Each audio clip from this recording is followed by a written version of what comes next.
ህወሓት በወልቃይት ጥቃት ከፈተ። አይቀሬው የወልቃይት ጦርነት የክረምት ወራት መቃረቡን ተከትሎ ለወራት ሲብላላ የከረመው ትኩሳት ሊገነፍል ከጫፍ ደርሷል።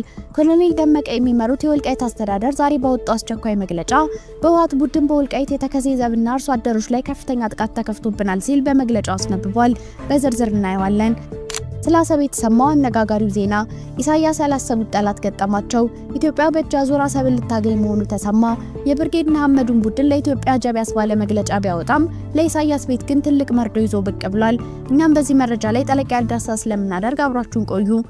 በአዲስ አበባ አነጋጋሪው አዋጅ ጸደቀ። ደንብ ለማስከበር ዲግሪ ያስፈልጋል ተባለ።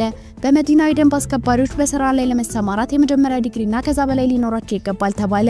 ባለስልጣኑ ከመጀመሪያ ዲግሪ በላይ ካልሆነ የደንብ አስከባሪ ሰራተኞችን አልቀጥርም መደብም የለኝም ብሏል። በዝርዝር እናየዋለን። ከውጭ ዜና አሜሪካ ዳግም ጥቃት ከሰነዘረች ወዮላት። አያቶላ የኢራን ሁለንተናዊ መሪ አያቶላ አሜሪካ ዳግም በኢራን ላይ ጥቃት ካደረሰች የከፋ ምላሽ እንደሚሰጡ አበክረው አስጠነቀቁ።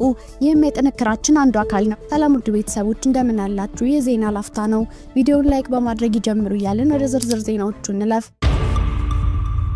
ህወሓት በወልቃይት ጥቃት ከፈተ። አይቀሬው የወልቃይት ጦርነት በይፋ ሊታወጅ ከጫፍ ደረሰ።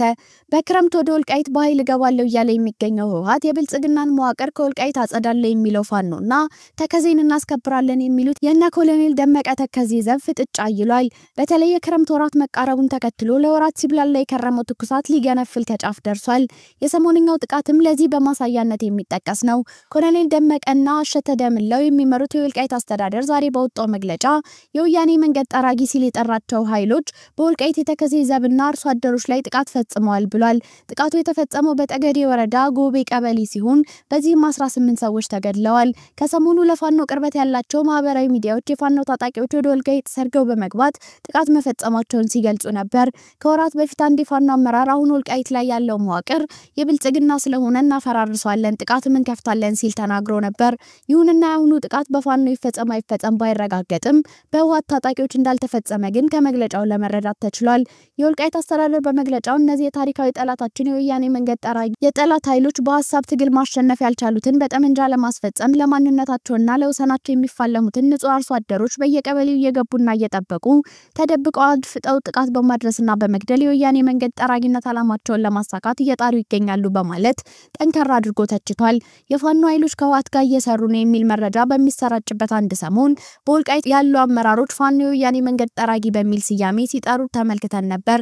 በዚህ መግለጫ የጥቃቱ አድራሾች የወያኔ መንገድ ጠራጊ በሚል ነው የጠራቸው።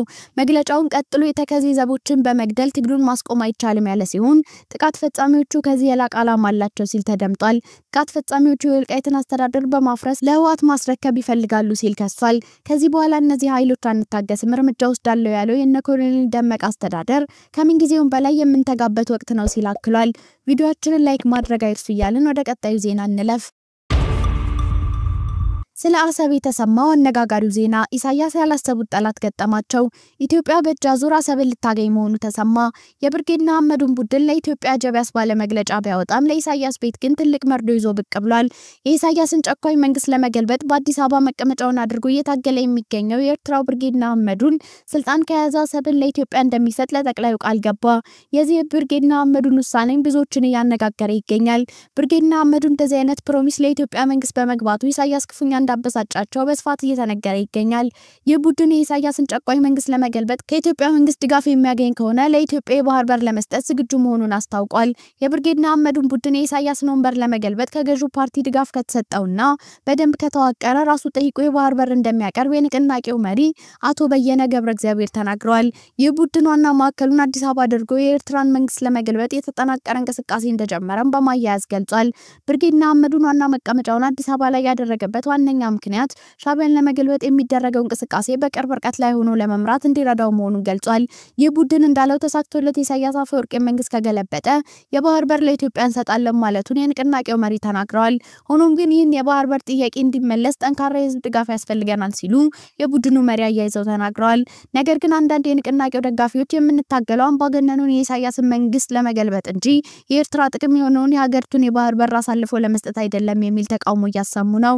ሌላው የቡድኑ ክፍል ደግሞ ኢሳያስን ለመገልበጥ ከረዱን አይደለም የባህር በር መስጠት ከኢትዮጵያ ጋር እጅና ጓንት ሆነን ከህዝባችን ጋር አብረን መኖር እንፈልጋለን ብለዋል።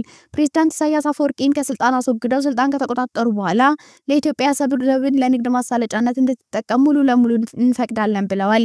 ኢትዮጵያ አሰብ ወደብን እንድትጠቀም የሚፈቅዱት በዓለም አቀፉ ህግ መሰረት መሆኑን የገለጹት የቡድኑ መሪ ስምምነቱ የሚሆነው ጊቭ ኤንድ ቴክ በሰጥቶ መቀበል ህግ ነው የሚሆነው በማለት አክለዋል። ሆኖም ግን በዚህ ውሳኔ መሃል በቡድኑ ደጋፊዎች ዘንድ መከፋፈል መፍጠሩን የተሰማው በአዲስ አበባ አነጋጋሪው አዋጅ ጸደቀ። ደንብ ለማስከበር ዲግሪ ያስፈልጋል ተባለ። የአዲስ አበባ ደንብ ማስከበር ባለስልጣን ከመጀመሪያ ዲግሪ በላይ ካልሆነ የደንብ አስከባሪው ሰራተኞችን አልቀጥርም መደብም የለውም ብሏል። በአንድ ትልቅ ከተማ ውስጥ የሚሰራ የደንብ አስከባሪ በሚሰራበት ጊዜ ዕውቀቱን በመጠቀም በማገናዘብ ለማህበረሰብ አገልግሎት እንዲሰጥ ከማድረግ አኳያ ከመጀመሪያ ዲግሪ በላይ የሆኑ ባለሙያዎችን ተቋሙ የሚቀጥረው ብሏል። የምንቀጥራቸው የደንብ ማስከበር ሰራተኞች ከታወቁ የመንግስት ተቋሞች የመጡትና ያለው ባለስልጣኑ ኢንጂነሮች፣ ሲቪል ኢንጂነሮች፣ የጤና ባለሙያዎች፣ የኮምፒውተር ሳይንስና ሶፍትዌር በሌሎች የሙያ ዘርፎች የተመረቁ ናቸው ብሏል።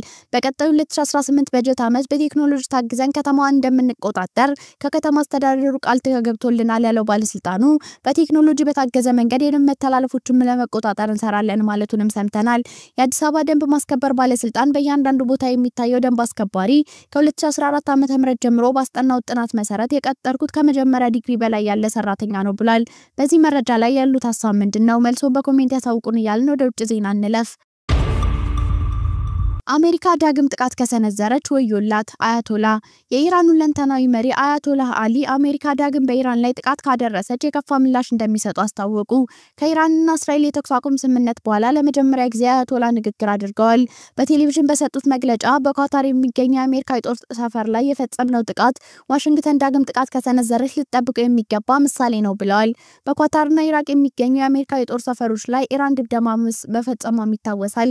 ሆኖም ግን የኢራን ጠቅላይ መሪ አያቶላ አሊ ሀሚኒ አሜሪካ በኢራን የኒውክሌር ይዞታዎች ላይ በፈጸመችው ጥቃት ምንም አላተረፈችም ሲሉ ተናገሩ። ሀሚኒ ከእስራኤል ጋር ግጭት ከቆመ በኋላ በሰጡት የመጀመሪያ መግለጫቸው የአሜሪካ ጥቃት የኢራንን የኒውክሌር መርሃ ግብር ለማደናቀፍ ያቀደው ስኬት አላገኘም በማለት ገልጸዋል።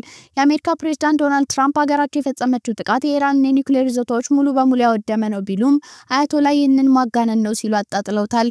ጠቅላዩ ጨምሮም ሀገራቸው በኳታር የአሜሪካ ጦር ሰፈሮች ላይ የፈጸመችው አጸፋ ከፍተኛ ምት ሲሉ ነው የጠሩት። አሜሪካ በበኩሏ ጥቃቱ የኢራንን የኒውክሌር መርሃ ግብር ያንኮታኮተ ነው በሚለው አቋሟ እንደጸናች ነው። ሆኖም ግን አሜሪካ በኢራን ላይ የፈጸመችው ጥቃት የኒውክሌር ማብለያ ይዞታዎችን እንዳላወደመ ሾልኮ የወጣ የአሜሪካ መከላከያ ማዕከል ፔንታጎን የደህንነት ግምገማ ከሰሞኑን አሳይቷል።